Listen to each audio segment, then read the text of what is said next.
Good day, everybody, and welcome to another edition of the Military and Foreign Affairs Network. I am your host, the voice of reason. In today's coverage of the ongoing civil war taking place inside of the former state of Ethiopia, I wanted to do a midday update on the ongoing conflict, some intel that has come in recently about further occurrences and further military activity that is taking place within the region. So first and foremost, we have received reports that there has been additional troop movements near the Eritrean Tigray border. It would appear that elements of the Eritrean army had conducted some activity just north of the border town of Rama and very close to the shared Eritrean Tigray border. We have heard that there has been sporadic fighting, and in fact, there could have been a possible movement of Eritrean forces towards the city of Rama or within the vicinity of Rama, and fighting between the Tigrayan Defense Forces and Eritrean forces occurred just in the vicinity of Rama and north of Rama. We're going to pay close attention to the ongoing activity, especially given the recent rather significant setbacks by the Abiy loyalists, by the federal forces, by the Amhara militias in the vicinity of Edessa. And again, that setback could be a cause in which Isaias Afwerki would feel that he may need to intervene in some capacity to try and draw forces away from the Desse Kombolcha front. As again, the situation right now is going very badly for those federal forces, for the Amhara militias. The Tigrayan Defense Forces continue a push south, and Isaias Afwerki is very well aware that if there were to be a complete defeat of the Ethiopian federal forces of Abiy Ahmed and a general collapse of the Abiy Ahmed regime and the Prosperity Party, and that front is no longer a concern for the Tigrayan Defense Forces. Well, obviously, at that point in time, accountability could come into play in terms of what happened and what transpired in the past. And in fact, I believe there is a possibility we could see some sort of Tigrayan Defense Force activity against the regime of Isaias Afwerki. Is that an all-out invasion? Very difficult to say at this point. Obviously, if the Tigrayan Defense Forces did not have to worry about its southern flank and that conflict was resolved, it would have a much, much higher capability to operate against the Eritreans if necessary. So what right now are the options that exist for the Abiy Ahmed regime? In terms of the military situation, the intelligence that is coming out of the region, the statements that are being made by the Prosperity Party and the leadership within the Prosperity Party appear the situation is incredibly dire. The information basically coming out of the senior leadership of the Prosperity Party is that the Ethiopian federal military has been defeated and can no longer be relied upon to continue resistance against the Tigrayan Defense Forces. And right now, there seems to be a call, and there has been a call for a while now, of civilian volunteers, the utilization of regional paramilitary forces such as the Afar region, Amhara region, Oromia region, Somali region forces that could be used to fight against the Tigrayan Defense Forces. And again, these regional forces are really designed to keep security within their home regions and are a last resort in terms of some sort of general conflict like we're seeing now. Now, whether these forces will continue to be utilized and will provide further assistance to the Ethiopian, the Abiy regime, Very difficult to say at this point, but it would appear that the Prosperity Party has lost confidence in the Ethiopian National Defense Forces, and now the reliance would appear to be upon the regional forces such as the Amhara regional militias and other forces I just mentioned. I talked about in the past that we could be seeing forces of the Amhara militias become more and more of a force to reckon with in terms of continuing to mobilize its forces and continuing to gain the appearance of an outright army. And in fact, we had initially believed that that was occurring within the confines of Desse, within the confines of Kambalcha. But given the performance of these paramilitary Fanu militia groups near Desse, they do not appear to be functioning at a very good capability against the Tigrayan Defense Forces.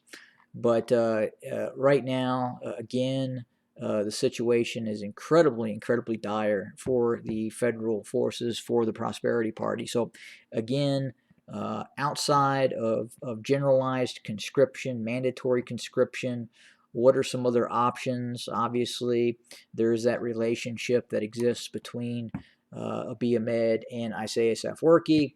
I would imagine at this point the Afwerki regime is hesitant as it doesn't know what the outcome is going to be in the south, and I do not believe Afwerki is going to want to find itself in a full-scale conventional war against the Tigrayan Defense Forces. If in fact the Abiy regime is in the process of collapsing. He is unsure if he would have the ability to withstand an all-out assault by the TDF against Eritrea at this point. And then we would have to look at also the political situation inside of Eritrea. Obviously, he has been the dictator of that country for the past more than 30 years. And obviously, there could be some Isaias Afwerki fatigue inside of that nation, especially within the military ranks itself. The military within Eritrea is largely a conscripted force made up of personnel who do not always want to serve and are acting as more or less a conscripted force that is forced to serve for extended periods of time. So generally speaking, those type of military formations are not the most reliable formations to conduct, especially offensive operations into hostile territory, like we see recently what it did inside of the Tigray region. Now, what other options does Abiy Ahmed have? Well, obviously, he does have some relationships with foreign powers. There could be some basing rights that other powers could look at to come to the aid of the Prosperity Party. I would imagine that certain economic assurances to some of those states in regards to mining rights and hydroelectric power and that sort of investment is something that a number of nations may look at and would covertly and possibly overtly assist the Abiy Ahmed regime.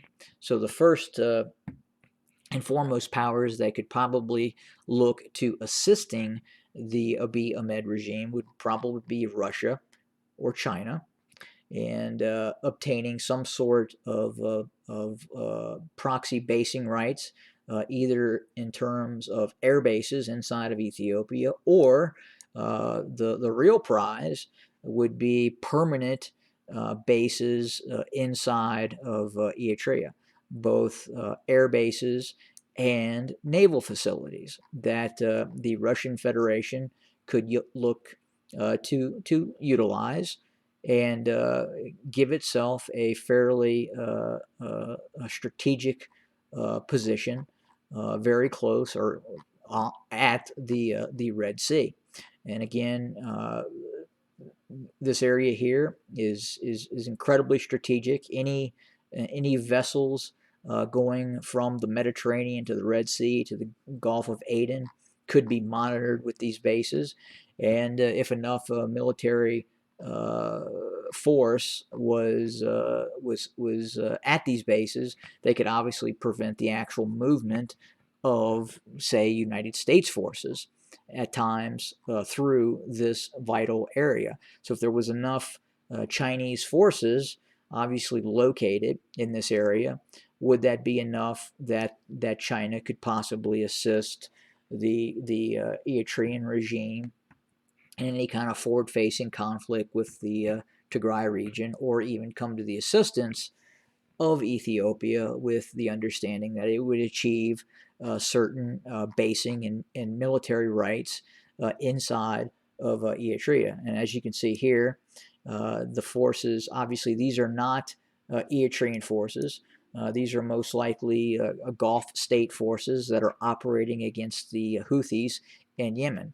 So you can clearly see there was and or is significant forces of the Gulf states already or have been located inside of Eritrea. Now, at some point, could we see that shift to a possible Chinese or Russian presence at some point?